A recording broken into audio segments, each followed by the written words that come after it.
Continuamos en el mostrador y vamos a abrir ahora nuestro rincón literario de nuevo, pero en este caso lo vamos a hacer con Una mansión propia, de Editorial Urano, el último trabajo de María Fornet, con presencia en Argentina, Chile, Colombia, España, Estados Unidos, México, Perú, Uruguay, con una primera edición del pasado octubre, o sea, recién salido de la imprenta.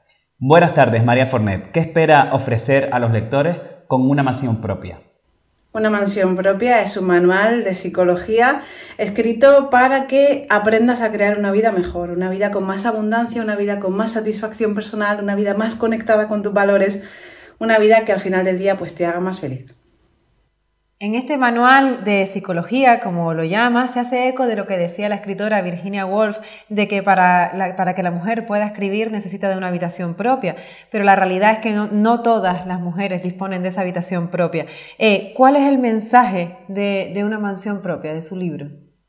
La realidad es que sí, la realidad es que muchas mujeres todavía no disponen de ese espacio no solo físico, sino en muchísimas ocasiones simbólicos, no han creado ese espacio mental porque hemos sido educadas de manera diferencial a los hombres. De algún modo, pues nuestra socialización del género siempre se ha indicado para que precisamente nos convirtamos pues en cuidadoras, para que nos convirtamos en la segunda de a bordo, para que nos convirtamos en las perfectas directoras de operaciones de nuestro hogar y no siempre para que pongamos nuestro proyecto personal y laboral en el centro de la mesa. Bueno, Una mansión propia tiene a la mujer en el centro de la mesa, pero ¿es un libro solo para mujeres? ¿Es una mansión propia solo para mujeres? Bueno, pues yo diría que es una guía de psicología que tiene en cuenta la perspectiva de género, de modo que es una guía construida con la mujer en el centro de la mira, claro, es decir, tiene en cuenta que la mujer y el hombre han recibido educaciones diferenciales y que eso inevitablemente va a influir y va a impactar en su manera de ver el mundo, en su manera de ambicionar, en su manera de construir miedo, de construir ilusiones, de creer quién quiere ser, de quién puede ser, es decir, influye en todo. ¿Y qué espera que el lector consiga con la lectura de su libro, con la lectura de Una mansión propia? ¿Qué espero que consiga el lector? Bueno, pues lo que espero que el lector consiga es fundamentalmente pues entretenimiento. Es decir, yo siempre quiero pensar que lo primero que un lector o que una lectora saca de mis libros es entretenimiento, pasa un buen rato. Está escrito y está construido con esa idea fundamental como objetivo, como faro, que cuando abras el libro te lo pases bien, disfrutes, aprendas cosas y sobre todo que acabes el libro con sensación de que hay cosas que están en tu mano, que no son todas, porque no todo está en tu mano, pero que hay cosas que están en tu mano y que tú puedes poner de ti para construir una vida mejor. Bueno, pues nos quedamos con ese mensaje de que hay cosas que están en nuestras manos y bueno, nos despedimos con una pregunta habitual. Después de Una mansión propia, ¿qué nos espera de María Fornet? Bueno, pues de María Fornet ahora nos espera, de hecho acabo de terminar Una mansión propia que la acabo de publicar, que es la continuación natural de mi trabajo en feminismo terapéutico y después de esto pues me he sumido en la escritura de una saga de ficción que tengo muchas ganas de que vea el mundo y que con suerte lo hará a partir del año que viene. Bueno, pues nos quedamos con pendientes de esa nueva saga de ficción que promete María Fornet y ya saben, no se pierdan este maravilloso libro, Una mansión propia, feminismo terapéutico para crear abundancia. Muchas gracias, María Fornet. Y ustedes no se vayan porque enseguida continuamos con el mostrador.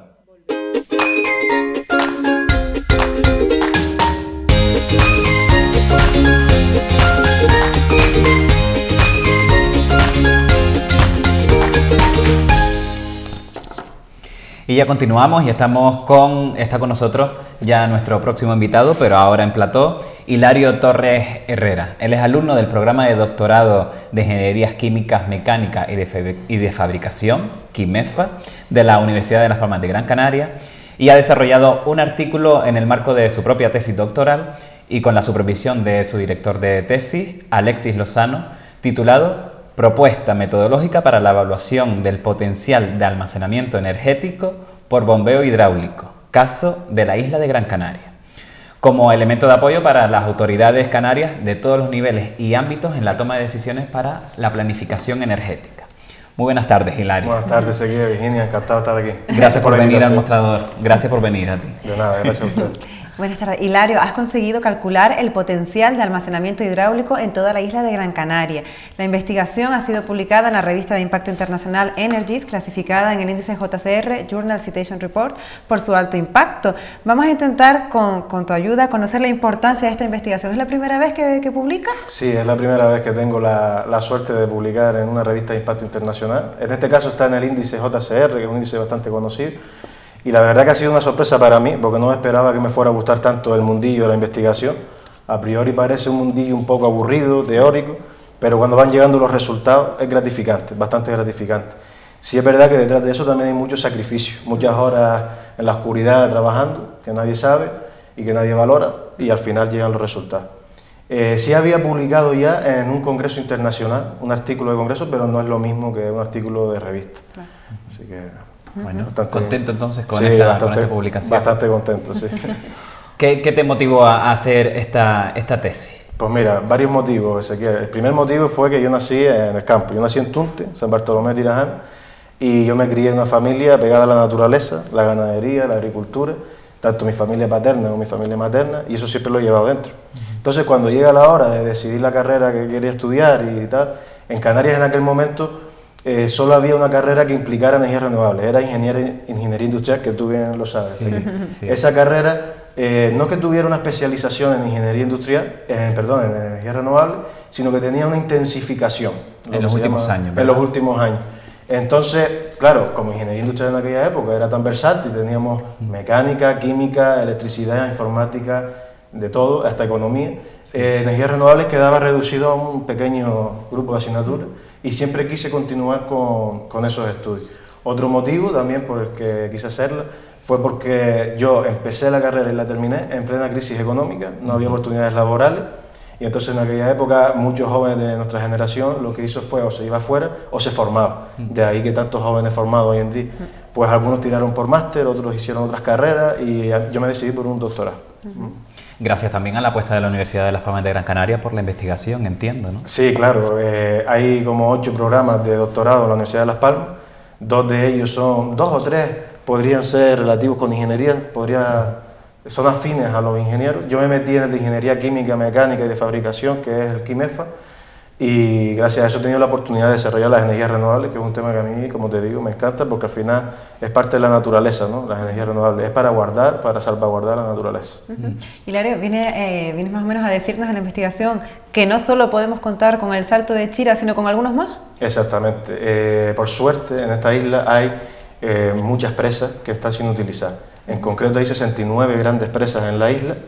Grandes presas se consideran las presas de más de 100.000 metros cúbicos de capacidad o más de 15 metros de altura, y sí, cabe la posibilidad de hacer muchas otras centrales hidroeléctricas más pequeñitas y más distribuidas por toda la geografía insular, siempre como apoyo al almacenamiento a gran escala que significaría Chira-Soria. También hay 96 pequeñas presas, aparte de las 69 grandes, pero aportarían una producción energética mucho menor que las grandes presas. Bueno, conocemos que hay una preocupación y dudas en algunos colectivos respecto a este tipo de centrales en Gran Canaria, en concreto el Salto de Chira, que es la que se ha propuesto. ¿Tiene este aspecto en cuenta su tesis o qué valoración hace en la que no solo se habla del envase de Salto de Chira, sino de otros, como acabas de comentar? Sí, a ver, primeramente hay que tener en cuenta que en un proyecto de ingeniería, entre más personas colaboran, entre más personas se implican, entre más personas lo piensan, entre más personas toman parte de ese proyecto, mejor va a salir seguro, mejor el proyecto que si no participa, sino la parte promotor. En el caso de Chira-Soria, más que nunca, un proyecto enorme, multidisciplinar, tiene profesionales de todos los ámbitos, es necesaria la mayor colaboración posible. Para ello se abre desde el Gobierno de Canarias un periodo de información pública del proyecto con un periodo de alegaciones, que incluye un periodo de alegación. En ese periodo cualquier empresa, cualquier colectivo, asociación o ciudadano de a pie puede presentar lo que estime oportuno. Tienen derecho a presentar lo que quieran. Ahora, esas aportaciones, el órgano director de la administración en cada caso, en este caso el Gobierno de Canarias, ya decidirá cuáles de esas aportaciones estima totalmente, cuáles estima parcialmente y cuáles no estima en absoluto. En este caso me consta que han habido de las tres un poco y también es verdad que cuando no hay acuerdo en un aspecto, o porque, por ejemplo, se quiera modificar demasiado el proyecto o ya no se quiera incluso realizar el proyecto, es normal que la parte promotora no quiera ceder porque quiere que se efectúe el proyecto, pero están convencidos de ello. Siempre queda la vía de los tribunales, que podrán sentenciar favorablemente o desfavorablemente en muchos casos. Bueno. Hilario, propones una nueva metodología en base a una serie de criterios técnicos y medioambientales, y además nos descubre que Gran Canaria, como bien decías, es el territorio con la mayor densidad de presas del mundo. Y que aún así no contamos con ninguna central hidroeléctrica, corrígeme si me equivoco. Sí, ¿Esto cómo lo podemos valorar y qué ventajas o desventajas tenemos? Hombre, la valoración desde el punto de vista técnico es muy negativa porque llevamos ya muchos años de atraso para adaptarnos a la lucha contra el cambio climático. Si para colmo un eje principal de esa lucha, que es tener almacenamiento energético en las presas o con otros sistemas, no los aprovechamos, porque muchas presas están vacías, eso lo que sabe todo el mundo en la isla, entonces estamos cometiendo un fallo garrafal, ¿no? Entonces la valoración desde ese punto de vista es muy negativa. Hay que tener en cuenta que tenemos una dependencia brutal del petróleo. En el año 2019 la penetración de energías renovables en la isla, en términos de potencia instalada, era de un 18,43% frente a un casi un 82% de petróleo, de combustibles fósiles, y eso implica que, por ejemplo, cada hora en la isla se produzcan 300 toneladas de CO2 a la atmósfera que se queman entre las centrales de Ginama y de Juan Grande. En Gran Canaria. En Gran Canaria, localizada en Gran Canaria. Hay que tener en cuenta que el Estado subvenciona la factura energética que pagamos todos los canarios. Eso mucha gente no lo sabe. Si el Estado no sufragara gran parte de la factura energética nuestra, directamente los canarios que no podríamos ni vivir, no podríamos pagar la factura, sería muy elevada por la dependencia que hay del petróleo y por tener sistemas eléctricos aislados. En la segunda parte de la pregunta me decía las ventajas y desventajas. Ventajas con respecto a las centrales hidroeléctricas que tenemos aquí. Primero y la más grande, la construcción de las presas ya está hecha. Ese es el mayor impacto ecológico que puede haber en una central hidroeléctrica, eso ya está hecho. Hay un montón de presas que están realizadas en la isla. Otra ventaja muy importante que tenemos es la concienciación de las administraciones públicas, más en los últimos años. Y bueno, de hecho la reciente conferencia de las partes de edición 26, la COP26 que se ha venido hablando en las redes sociales y en todos los medios de comunicación, en Glasgow, que se celebró en Glasgow, se ve que de los 208 países del mundo, 200 ya firmaron el acuerdo. La preocupación cada año en esa cumbre es mayor. Pero claro, todavía el acuerdo que se firmó no es legalmente vinculante porque hay países que están en vías de desarrollo y tienen claro que no pueden asumir los gastos porque ya es tarde, y ahora tendrían que acometer todas esas inversiones juntas en energía renovable. Y de hecho países más potentes se han ofrecido a darle préstamos a estos países en vía de desarrollo para que desarrollen lo máximo posible energía renovable. Pero se ha hecho un acuerdo que no es vinculante, aunque hay un mayor grado de concienciación. Y por último, la otra ventaja que tiene las centrales hidroeléctricas es que pensamos en las centrales hidroeléctricas, no solo Chira-Soria, sino cualquier otra, como un almacenamiento de energía. No, no es así, es también producción de energía. En la fase de turbinado, en este caso tenemos 200 megavatios de potencia en términos de potencia instalada.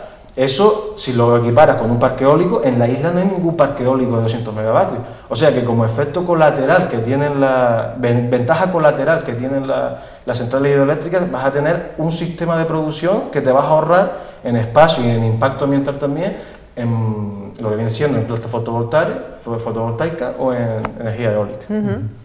Sí, y además que la energía eólica y la solar no la podemos encender y apagar cuando queremos, y en ese caso la central hidroeléctrica sí. Está claro, la central hidroeléctrica generaría además 200 megavatios, pero de una forma gestionable.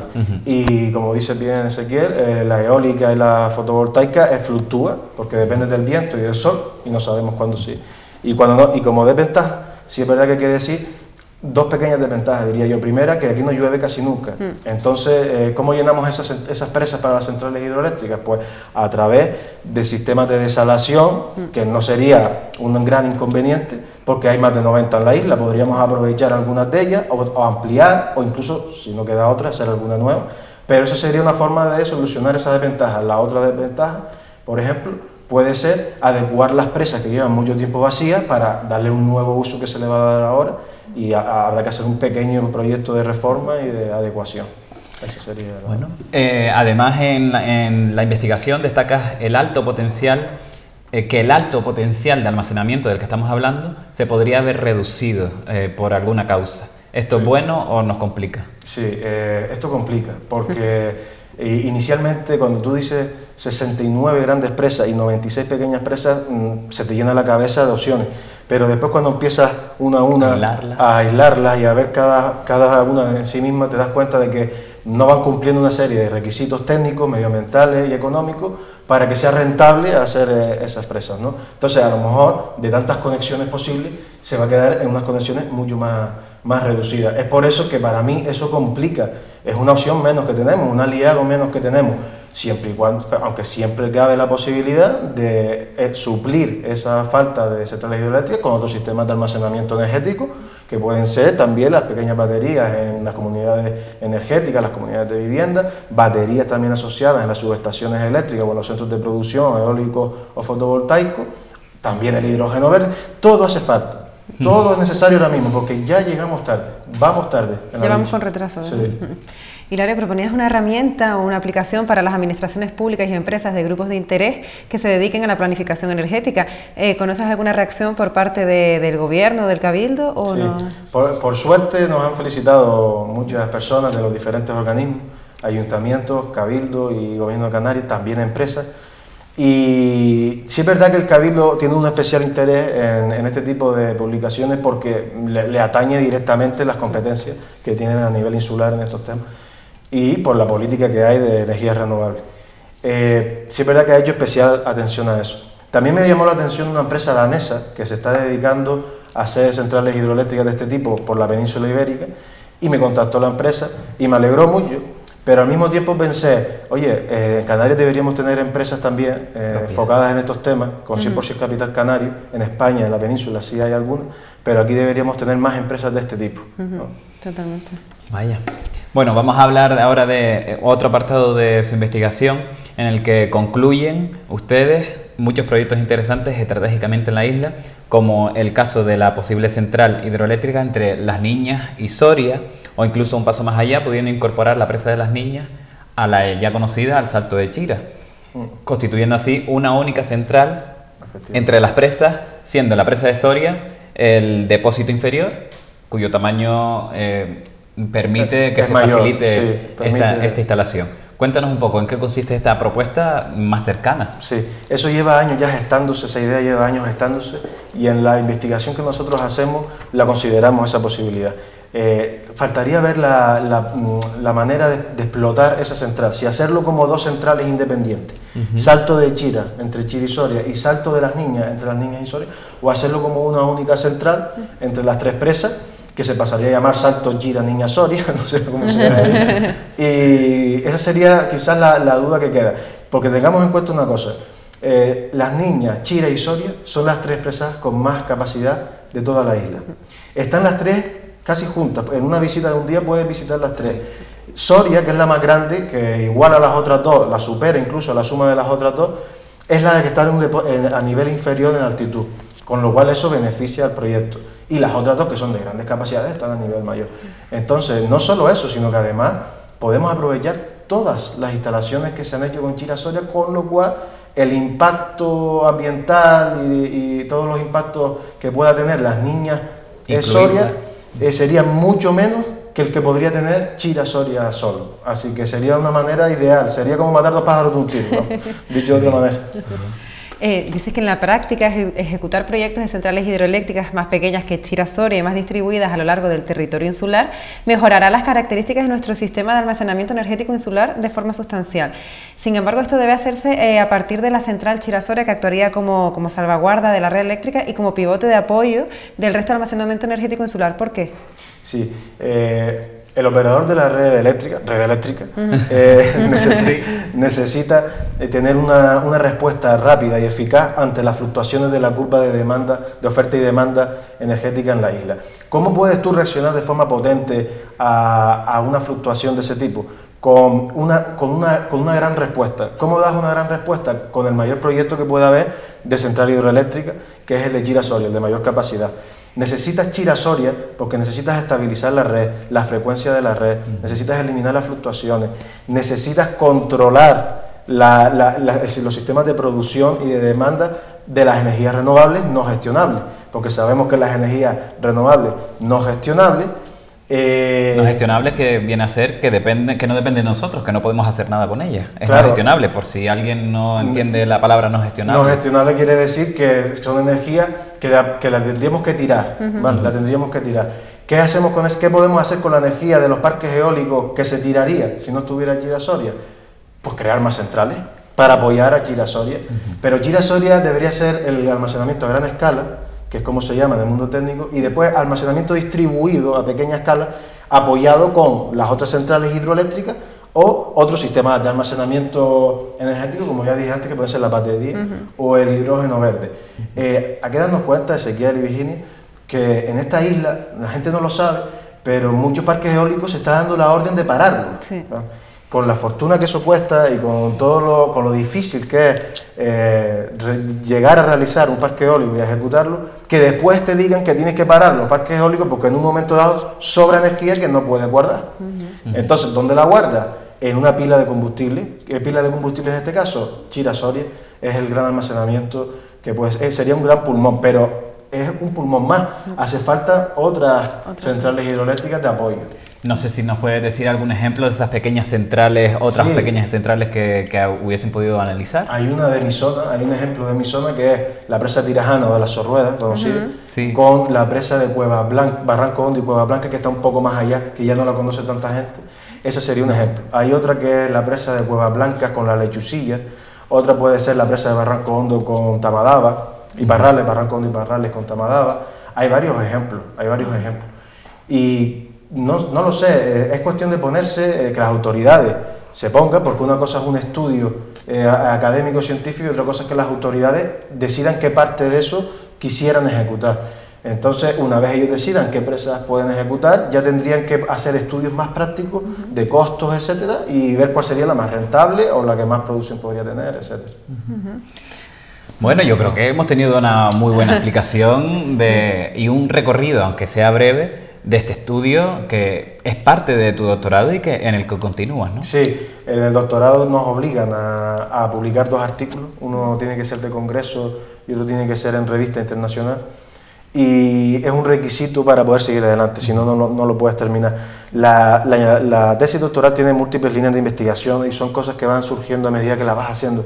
Es un documento dinámico, no es estático. Chira-Soria, en la tesis mía, es un paso más, es una pieza más, pero es eso, una pieza más. Hay muchas más cosas que investigar, hay otras cosas, hay muchos campos, en el sector de las centrales hidroeléctricas que estudiar y en otros sectores de almacenamiento energético, porque ya digo, cualquiera de ellos, bienvenido sea, que hace falta todo. Pues nos quedamos con esa idea y gracias por esa investigación que has hecho y por esa pieza del puzzle, aunque falten más, pero por esa pieza primordial. Ojalá más. Muchas gracias. Bueno, pues como ven, intentamos traerle toda la información posible de este proyecto que tiene tanta relevancia en la actualidad energética de la isla de Gran Canaria. Pues nada, gracias por venir nuevamente, por desgranarnos el artículo. Y suerte en el doctorado, que sea un éxito y que lo culmines con éxito. Gracias a ustedes por la invitación. Bueno, y nosotros continuamos ya, y como les decíamos al comienzo del programa, la cantante Dacil Santana no puede estar hoy con nosotros como teníamos previsto. Nos comunicaba esta mañana que no podía venir por un resfriado que tenía y debía resguardarse para un acto que tiene mañana en el SICA. Y bueno, como este programa se trabaja con varias semanas de antelación, pues hemos creído oportuno adelantarles algo que teníamos previsto para más adelante, ¿no, Virginia? Sí, así es, lo teníamos previsto, como decíamos al principio del programa, a petición popular, porque era uno de los actos más solicitados, que más se vio y que más disfrutó el público, que era la actuación de Ismailá. Y nosotros, que es la actuación de Ismailá, uno de los finalistas de Got Talent. Así que nada, vamos unos minutitos a publicidad y a la vuelta podrán disfrutar de nuevo de la voz de Ismailá.